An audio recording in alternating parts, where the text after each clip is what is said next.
This is the BBC.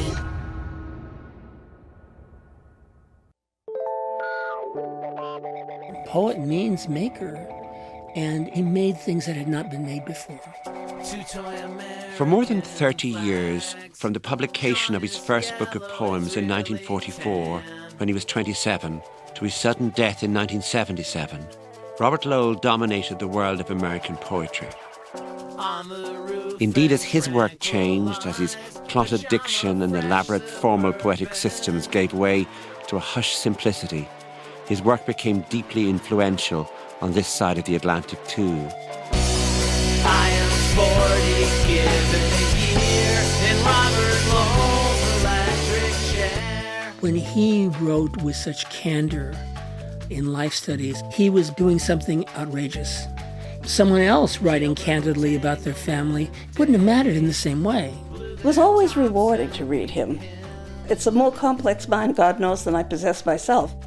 At the time of his death in a taxi cab in New York, while clutching a portrait of his third wife, the writer Caroline Blackwood, while on his way to see his second wife, the critic Elizabeth Hardwick, Robert Lowell's privileged upbringing, his vaunting ambition as a poet, his many nervous breakdowns, his love life and friendships were the subject of gossip and scandal and division within the literary community. The drama of his life, the controversies he caused, have come to outweigh the seriousness with which his actual work is taken. He was an intimate and warm man, and he was therefore a lovely companion. But there was always the feeling that he might go over the edge. For people who had to endure his bad periods, they were unendurable.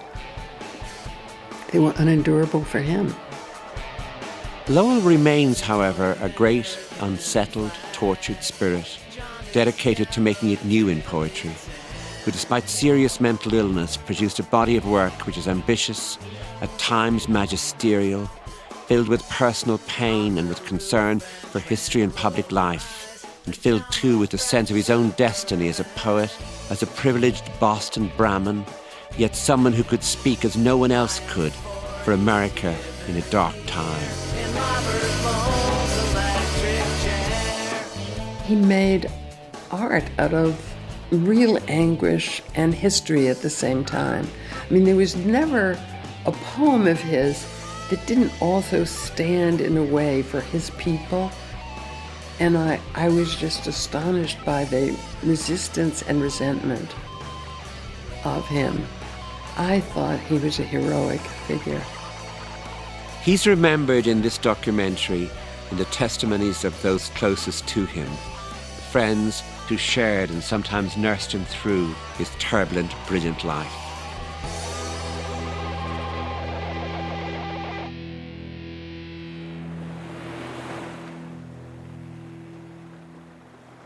He always had that drop curtain of historical reference always there.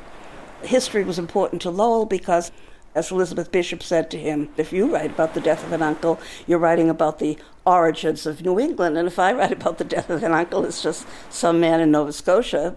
And so he inherited the sense that New England belonged to him, that Boston belonged to him. Having a naval officer for my father was nothing to shout about to the summer colony at Matt.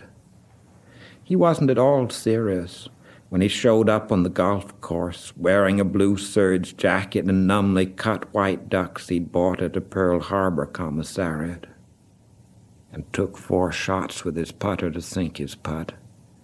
Bob, they said, golf's a game you really ought to know how to play if you play at all. This is the voice of Robert Lowell himself, sardonic, self-aware and poignant in equal measure. Poor father, his training was engineering. Reading a poem about his own father, Commander Lowell. Sunday yacht club, he was never one of the crowd. Yet, though he had a trust fund and a Harvard education, Lowell's privilege did not offer him confidence or ease. His friend, the poet Gail Mazer, explains. Her sense of this sullen boy skulking along the outskirts of a family party. You just feel it, the sort of self-accusation, the pitilessness of himself. You know, in some of those poems you can see that. the image of himself as a turtle, as repellent. The neoclassical urn.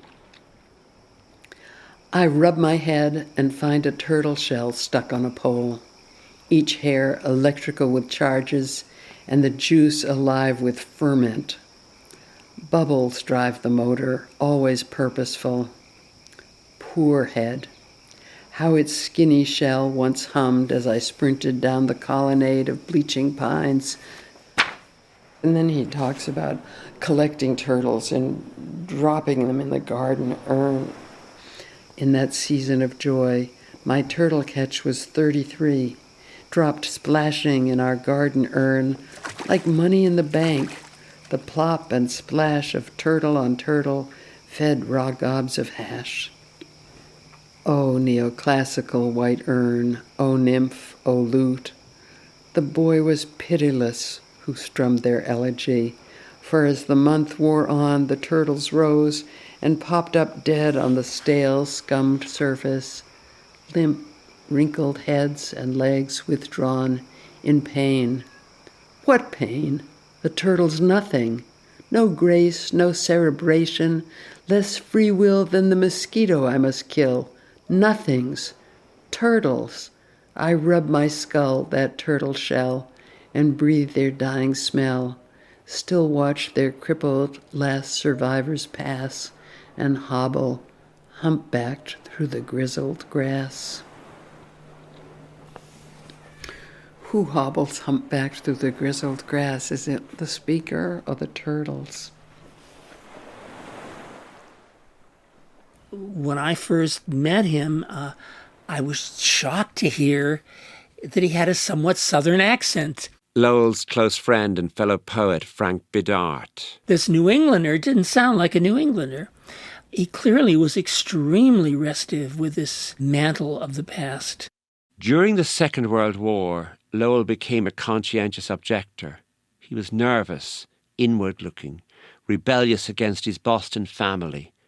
But he also had a sense of his own importance. When he decided not to answer positively his draft notice, he wrote a letter to President Roosevelt, which was on the front page of the New York Times.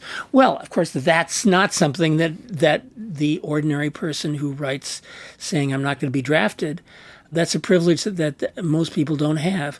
On the other hand, it's not as if the family liked that at all. It was a position that was profoundly upsetting to his parents.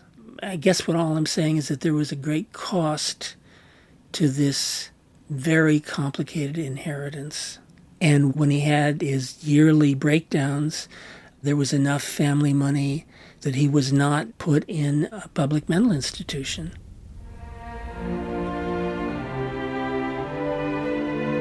Sailor, can you hear the Pequod sea wings beating landward, fall headlong and break on our Atlantic wall off Sconset, where the yawing S-boats thrash the bellboy? Robert Lowell. Who understands Robert Lowell? Nobody.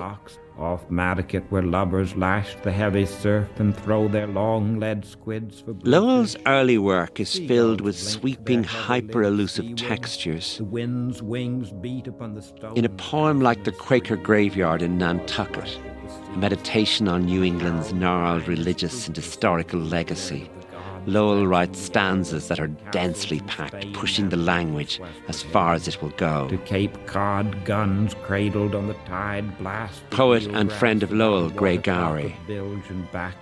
He is an allusive, with an A, poet, in that historical and cultural and literary allusions will come in. He has the whole of European, the whole of classical, as well as the whole of American poetry at his fingertips. In the great ash pit of Jehoshaphat, the bones cry for the blood of the white whale, the fat... Robert Lowell's 1947 collection, Lord Weary's Castle, won the Pulitzer Prize for Literature. He was just 30 years old. Lord Weary's Castle, if it were published today, would cause a sensation. There's something not just impressive, but even lovable about that command of what English can be. Grandeur of feeling, grandeur of perspective, grandeur of insight. Robert Lowell's early poems are like ships in a fierce storm. But by the time his third book, The Mills of the Cavanagh, appeared in 1951, when Lowell was 34, it was clear that the ship was straining under the weight of its own literary cargo and the intensity of the weather, which Lowell let loose in each highly charged stanza, line and phrase. He had hit the rocks. The result of The Wreckage would be a book by Lowell that would revolutionise 20th century poetry. His 1959 volume, Life Studies. Lizzie had a big effect on Lowell as a writer. She was a cut-the-crap person. By the time of its publication, Lowell had divorced his first wife, the writer Jean Stafford, and married the critic Elizabeth Hardwick. For the next 3 decades, she was to have a huge influence on his creative and emotional life. Lizzie would have said, honey, that's swell, but, you've got to get your feet on the ground. And he did. When he was well, Lowell and Hardwick had a rich and rewarding relationship as powerful and brilliant New York intellectuals. But the life they lived became difficult as Lowell suffered a series of nervous breakdowns, many of which required hospitalization. His new collection of poems documented their lives in unflinching detail, from both his own and his wife's perspective. It was a truly radical shift in subject matter, from the grand tempests of New England's history and geography to the storms and inner life of a relationship. I remember where I was when I first read this poem. And, that's not the case with most poems. I was in the basement of the gym at the University of California, Riverside, where I was an undergraduate. And the bookstore had just received the paperback of Life Studies. And I plucked it off the shelf, and I opened it, and I read this poem. It's called Man and Wife.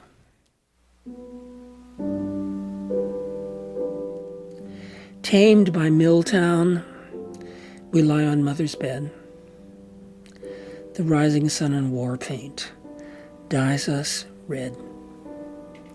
In broad daylight, her gilded bedposts shine, abandoned, almost Dionysian. At last the trees are green on Marlborough Street. Blossoms on our magnolia ignite the morning with their murderous 5 days white. All night I've held your hand, as if you had a fourth time faced the kingdom of the mad, its hackneyed speech, its homicidal eye, and dragged me home alive. Oh, my petite, clearest of all God's creatures, still all air and nerve. You were in your 20s, and I, once hand on glass and heart and mouth, outdrank the Ravs in the heat of Greenwich Village, fainting at your feet. Too boiled and shy and poker-faced to make a pass, while the shrill verve of your invective scorched the traditional South. Now, 12 years later, you turn your back. Sleepless, you hold your pillow to your hollows like a child. Your old-fashioned tirade, loving, rapid, merciless, breaks like the Atlantic Ocean on my head.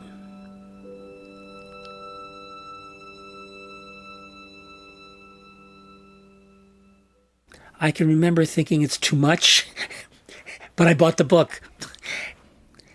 I mean, I don't think since then there has been a poetry that has such an air of candor about the intimate and the personal, that so lets into itself a great range of emotion and speaks with such pathos about living in time.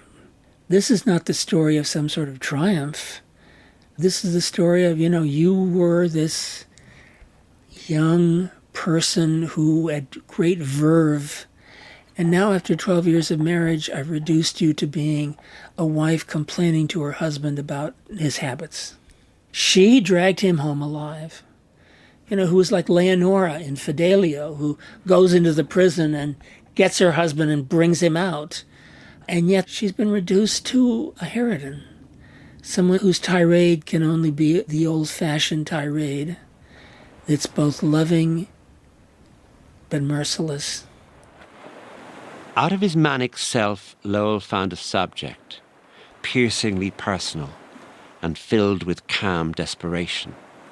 He had his first major manic episode in 1949, in a very public way. Saskia Hamilton is the editor of the collected letters of Robert Lowell. He was convinced that the woman who was the director of Yado, a writer's colony where he was spending the winter, had harbored a Soviet spy. And then he had a sudden reconversion to the Catholic Church. He had converted to the Catholic Church as a young man, defying his parents. Then he fell away from the church. Well, in 1949, suddenly he was having religious visions. One friend reported that he, in February, in a cold water flat on the Lower East Side, filled the bathtub with cold water and then crawled in on his hands and knees, praying to Teresa of Lisieux in gasps. And he was hospitalized. The poems and life studies were led by the idea that finally and after much pain, a damaged man is telling the truth about himself and his life. The voice was uneasy, exposed, confiding, both afraid and unafraid. Middle age. Now the midwinter grind is on me. New York drills through my nerves as I walk the chewed-up streets. At 45, what next? What next? At every corner, I meet my father, my age, still alive. Father, forgive me my injuries, as I forgive those I have injured. You never climbed Mount Sion, yet left dinosaur death steps on the crust, where I must walk. These came to be dubbed confessional poems, messages from the hidden places within the self. The old tension and skill with rhyme and cadence were still there, but Lowell's lines were short now, the voice hurt and conversational, the poems filled with an inner music which had dangerous undertones and dark implications. I remember as a young person reading that poem, I didn't understand it. Father, forgive me my injuries as I forgive those I've injured. But what that is about is there is a temptation, if you have hurt somebody, to never forgive that person for having seen you at your worst. It would be so much easier to cut all those people, cut them out of his life. But he didn't. He really worked to repair relationships. I'm just going to give you an impression of his first classes. This was in 1959-60 at Boston University. Lowell's groundbreaking shift in style was to prove deeply influential on a generation of young poets, among them his pupils Sylvia Plath and Anne Sexton. Kathleen Spivak recounts the highly charged world of Lowell's classes. He started by going around and asking everybody who their favorite poet was. Right away, there's this large lady, and she clamps her hand on Lowell's knee, and she says, "Robert Lowell is my favorite poet." Next, Sylvia Plath. Very composed, perfect, angry, she looked mad as hell. And she says, through these clenched teeth, in this kind of British accent, "William Empson is my favorite poet." Lowell, oh, very good, very good. Humoring her because she was kind of terrifying and he was scared of her. All of a sudden, this beautiful woman comes in. She's got charm bracelets. She jingles, she jangles. And Sexton always came in late. She drops things as she walks in. She's gorgeous. She's got these beautiful legs. She wears stockings. She crosses her legs. Slither, slither, slither. Everybody's looking at her. Having done this, Lowell asked kind of lamely, did anybody have a poem they wanted to present? In turn, the poems of Lowell and Plath and Sexton about their own breakdowns became part of youth culture. Poet Gail Mazer again. When my children in their teens, one of their classmates committed suicide, hanged herself in her garage, and on the garage floor was a Sylvia Plath collection of poems. And I thought, this is terrible. This is terrible. It's not about Plath for me. It was about the sort of the romanticization of the confessional school. Manic attacks to people who suffer them are rather like being a kettle. Cal wrote his best poems when he was rather quiet and cosy and sweet, and he wrote sort of rather childishly, in a very childish handwriting, on his tummy, on his bed, with his tongue sticking out of his mouth.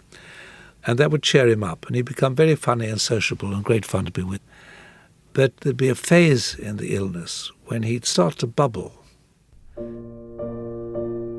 Lowell had inherited money and a name that mattered in America, but he'd also been handed a dreadful illness, what we would today call bipolar disorder.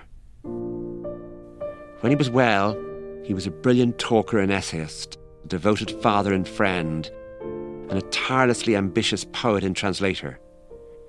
But when he became ill, he would suddenly begin to identify with Hitler, fall in love suddenly and without warning, and blur the space between his own identity and the world outside him.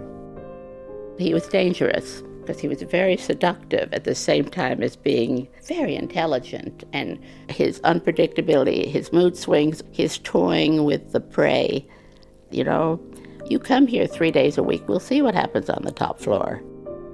When he was ill, the superego was just gone. All of us have a sensor within us that modulates between what we think within ourselves and what we utter. And when he was ill, that sensor left, and he could say things that hurt people very much. And he was extremely smart, so he could hurt people more deeply because his statements were insightful. Robert Lowell had one of the worst forms of bipolar or manic depressive illness that I've seen, what we would now call bipolar 1, illness with psychotic features. Psychiatrist Kay Redfield Jemison is the author of an acclaimed recent biography of Lowell. When he started to get manic, he was very productive in terms of ideas and fecundity of thought and originality of thinking. If you look at what people describe, they found him enchanting. You know, his speech was even more brilliant than usual. His ideas were quicker. And then at some point, he just crossed the line and was psychotic. He imagined himself to be Achilles or Dante, and he would see things that were not there. Often he would have an affair with a young undergraduate. He was at times physically violent. These were things that were completely out of character for him. When he was getting mad, Kathleen Spivak. I would look into his eyes. His face would change. His forehead would be puffy. His eyes would be puffy. And I would see pinpoints of malice in those eyes. And it was like behind that malice, he knew exactly what he was doing. Sometimes when you look in an alcoholic's eyes and they're acting completely impossibly, and you see behind that, they're watching you. How are you going to react? And I always felt there was a part of him that knew what he was doing. Now, Kay Redfield Jamieson, I don't know if she agrees with me or not, maybe not, but it gave him license to express all these disgusting things. I don't think he was culpable for things that he did when he was manic any more than somebody who has delirium, who takes out a pair of scissors and goes after the throat of a nurse. We know that it's genetic. This particular kind of madness, mania, ran in his family. It doesn't keep it from being terrifying and dangerous. In the aftermath of a manic episode, Lowell himself was fully alert to what he had been like when he was sick and what he had retrieved from the experience. Robert Lowell wrote a letter to a man named Charles Powersmith. Editor of Lowell's collected letters, Saskia Hamilton. It's in the last 10 years, the years of my second marriage and the birth of my daughter, that I have written to my mind what I really have had to say. During this time, I have had 5 manic depressive breakdowns, short weeks of a messianic, rather bestial glow when I've had to be in hospital, then dark months of indecision, emptiness, etc. So the dark and light are not mere decoration and poetic imagery, but something altogether lived, inescapable. Even survival has had to be fought and fought for. He did sometimes want to fight against survival. He did think about, or experience how hard it was to carry on. And then he revises it and says, and fought for. Lowell's poems of the 1960s carry a sense of hard-won calm after a terrible storm, of a voice that has been hushed and stilled toward the chiseled truth. The themes that had animated Lowell's earlier poetry remain in place. What his own life meant against the backdrop of public life, and what the era he lived in meant against the backdrop of history. Yet the diction has evolved from the high-flown rhetoric of his earliest works into spare statement. Nowhere is this more true than in 1964's For the Union Dead, a work Lowell reputedly considered his finest. The poem set on Boston Common, near the memorial statue to the American Civil War hero Robert Gould Shaw, a location evoked in music by the composer Charles Ives half a century before Lowell's poem. For the Union Dead is read here by Lowell himself, with commentary from his close friend, the critic Helen Vendler. Robert Gould Shaw was the officer in charge of the Massachusetts 59th Regiment, which was the first regiment of black soldiers. But the black regiment was martyred, really, as they went up the slopes of a hill towards Fort Wagner in South Carolina. Anybody coming up was just a sitting duck for the artillery coming down from the walls of the fort. And Robert Gould Shaw, leading his men, was one of the first who was shot. He could have had his body brought back to Boston, but he said he wanted to be buried with his men in the mass ditch where they threw blacks at the end of a battle. The old South Boston Aquarium stands in a Sahara of snow now. Its broken windows are boarded. The bronze weather-vane cod has lost half its scales. Against this example of heroism, courage, not taking advantage of aristocratic privilege, Lowell sets current Boston, which has come down very far in the scale of nobility. I often sigh still for the dark. The aliens who have taken over the city, they don't care about civic responsibility. One morning last March, I pressed against the new barbed and galvanized fence on the Boston Common. Behind their cage, yellow dinosaur steam shovels were grunting as they cropped up tons of mush and grass. They are also violating the Boston Common, which was a beautiful garden, by digging it up to make a parking garage for their horrible cars, the Cadillacs and the Edsels and whatnot. Pumpkin-colored girders, braces, and he thinks, could any of us be Robert Gould Shaw now? As it faces Colonel Shaw and his bell-cheeked Negro infantry on St. Gaudens shaking Civil War relief, propped by a plank splint against the garage's earthquake. 2 months after marching through Boston, half the regiment was dead. At the dedication, when he gets to the end of the poem, the most astonishing thing happens. He's looking at his television set. This was during the attempts to desegregate the southern schools, and the children were marching between files of armed guards. And of course the children were terrified, and children were the front men for a social movement. The ditch is nearer. There are no statues for the last war here. On Boylston Street, a commercial photograph shows Hiroshima boiling over a Mosler safe, the rock of ages that survived the blast. Space is nearer. When I crouch to my television set, The drained faces of Negro school children rise like balloons. When he's looking at the television set and sees the faces of these sacrificed children, really, rise, as he says, like balloons, he suddenly realizes that the South was settled by his people, the Protestants, the, upper-class English. He can't just incriminate the Boston Irish. We are all in the degradation of the country together. Colonel Shaw is riding on his bubble. He waits for the blessed break. The aquarium is gone. Everywhere, giant finned cars nose forward like fish. A savage servility slides by on Greece. A savage servility slides by on Greece.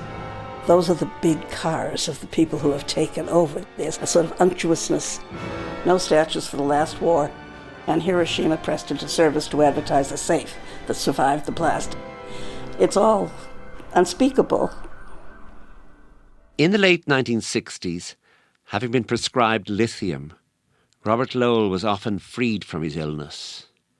Once more radically shifting his style, he suddenly began to write sonnets in a frenzy, hundreds of short poems about his own version of history, his own memories, and about the changes that had come in his own personal life as, on a visit to England, he met and fell in love with the novelist Caroline Blackwood. Their affair and subsequent marriage was to usher in a turbulent final chapter in the poet's life. Helen Vendler, followed by Kathleen Spivak. The idea of starting a totally new life, I think, must have been just intoxicating. Elizabeth Hardwick had been so heroic for 23 years of marriage in seeing him through all the actions done in mania, whether buying Cadillacs or proposing to girls or just becoming aggressively angry. I'm sure there was something very attractive about marrying someone who hadn't known you as a madman. Caroline had that high forehead, the big blue eyes. She was beautiful. And she was helpless. He wrote me and he said, "It's wonderful. Caroline can't even pack her own suitcase." Lowell would publish his voluminous collections of new sonnets in various revisions, winning the Pulitzer Prize a second time in 1974 for his book The Dolphin, the poet's nickname for his new wife Caroline. And this book documents Lowell's own turbulent emotions at the breakup of his former marriage. Yet despite the accolades, a literary storm was brewing, one that would engulf Lowell's reputation in the last years of his life and beyond. I can't defend it. It was horrible. It's not that I forgive or don't forgive. I was upset at the time. I would have wished that he hadn't included those poems. Now his judgment in publishing them is part of the story. Lowell and Hardwick broke up through the mail. In 1970, transatlantic telephone calls were extremely expensive. Lowell, in the meantime, as it was his wont, was writing poems to sort through all of his feelings. Many of Lowell's poems in The Dolphin are written in the pained voice of Elizabeth Hardwick. In itself, this idea wasn't overly controversial. Poets' private lives are familiar subject matters for their art. But crucially, these poems were actually versions of Hardwick's own heartbroken personal letters to Lowell. They had been made into sonnets by him without her knowledge or her permission, and they had been changed. The story of the controversy that followed is told here by some of Robert Lowell's and Elizabeth Hardwick's closest friends and colleagues, Saskia Hamilton, Frank Bidart, Gail Mazur, Kathleen Spivak, and Helen Vendler. He felt artistically that he needed to represent the other side of the story. Of course, Lowell being Lowell, he was a ceaseless reviser of his poems. He, of course, revised the language of her letters. Well, first of all, Lucy did not write letters in iambic pentameter. Anybody who reads that book and thinks, oh, well, therefore Lizzie said this or Lizzie said that, is stupid. That's naive. They are a construct. Anybody married to a writer who thinks they're not going to end up in their writing is crazy. The Tolstoy family didn't like it either. She wrote to him on March 21st, 1971, "Dearest, do take care. Nothing is worth destroying yourself. You have worked hard, led a good life, and you have the right to nothing, I'm afraid. But it is always nice when there is not justice but good luck, and you have happiness in what you want. I don't entirely wish you well, far from it, of course. But I still feel less angry with you than with those who have used you for their own childish, destructive purposes. Love, darling, Elizabeth." This is Lowell's poem Green Sore, and I'll just read the beginning of it. "We wake too early, the sun's already up. The too early chain twitter of the swallows fatigues. Words of a moment's menace stay for life. Not that I wish you entirely well, far from it. That was my green life, even heard through tears." He takes her sentence, "I don't entirely wish you well," and he writes, "Not that I wish you entirely well." The moving of entirely is very different. She's saying, not that all of me wishes you well, because you've hurt me and hurt our child. But he's hearing her say, not that I wish you entirely well. Is there some question in that about whether he thought that Hardwick preferred him ill so that she would always be there to pick up the pieces and help him heal? I asked him why he quoted Elizabeth's letters, and he said, "I thought it was the best way of showing her side." But I think he genuinely hadn't felt he had done anything wrong. But Elizabeth Hardwick herself took a different view. October 18th, 1973. "It is one of the most peculiar and terrifying sensations to have yourself or someone you have really loved and deeply known suddenly lighted up in a way that seems so far from the real, the true. It is such a violation, like a wound. In the end, it doesn't matter whether these things are, quote, true or, quote, unfavorable in the usual sense. You just can't help but weep with pain as you are tossed in someone's work." The poems in Robert Lowell's last book, Day by Day, published in 1977, the year of his death, are written in a relaxed, free verse. These last poems are gentle, wry, wise, rueful. The restless spirit has become calmed and sad. The poems are like grainy black and white photographs instead of the panoramic vistas or alarming self-portraits which Lowell had made before. They were written in a time when he had stopped taking lithium and when his relationship with Caroline Blackwood was coming slowly to an end. Grey Gowrie. She was a very heavy drinker. He was under drugs. He wasn't very manic at the time, but she always thought any moment he might go for it with an axe. And it was tense. And in the end, he went back to Lizzie. On September the 12th, 1977, as he made his way back to Elizabeth Hardwick, and with a portrait of Caroline Blackwood by her first husband, Lucian Freud, in his arms, Robert Lowell suffered a fatal heart attack.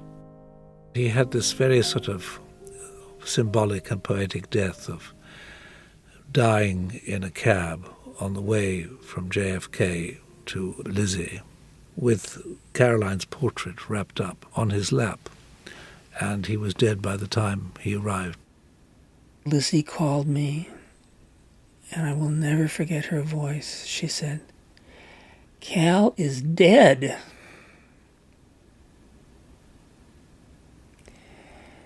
And I stood up on the bed. There was no place in the world I wanted to be. It's intolerable, intolerable.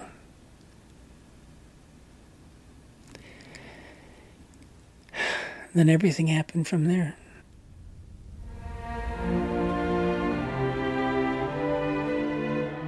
In the years after his death, Robert Lowell did not gain many readers. His star seemed to wane. In a time of identity politics and identity wars, poetry, that small defenceless art, seemed hardly to matter, compared to dislike of privilege and easy judgments about categories, and the need for those who had been silenced to begin to be heard, and those who had previously been heard to be silent. There is a sort of oversimplification about identity. So if Lowell is categorized as an aristocrat, an elitist, cerebral, the white Brahmin descendant of white Brahmins, and then anti-feminist because biographically he wrecked 3 marriages, that would be his identity. All of the crowd were just waiting for him to fall from grace. They were so jealous. Were delighted that he was getting such a public drubbing, you know? Poetry functions on jealousy. Lowell struggled to find a poetic diction to match the times he lived in, and to mirror and refract his own damaged sensibility. Seems perhaps all the more heroic and noble now that his reputation is fragile. His words come from a lonelier, a more vulnerable space. They had this incredibly Calvinist high church service, and I was so upset because it could have been for anybody. This was somebody I loved so deeply, whose contribution to the world, to the fact that we stand in a point in history, and if we have to write about that. People don't do that anymore. They're much too egotistical. They write only about their own little thing. He located himself in time and place and history. He stood up, he spoke, he wrote. In the end, we find in Robert Lowell a hurt mind, a great gift, and a most serious poetic intelligence. They were at war with each other in some poems, or declared a sonorous truce in others, and sometimes, as in one of his very final poems, Epilogue, he was at peace. Those blessed structures, plot and rhyme, why are they no help to me now? I want to make something imagined, not recalled. I hear the noise of my own voice. The painter's vision is not a lens. It trembles to caress the light. But sometimes everything I write with dim eyes and threadbare art seems a snapshot, lurid, rapid, garish, grouped, heightened from life, yet paralyzed by fact. All's misalliance. Yet why not say what happened? Pray for the grace of accuracy Vermeer gave to the sun's illumination stealing like the tide across a map, to his girl solid with yearning. We are poor passing facts, warned by that to give each figure in the photograph his living name. Thank you.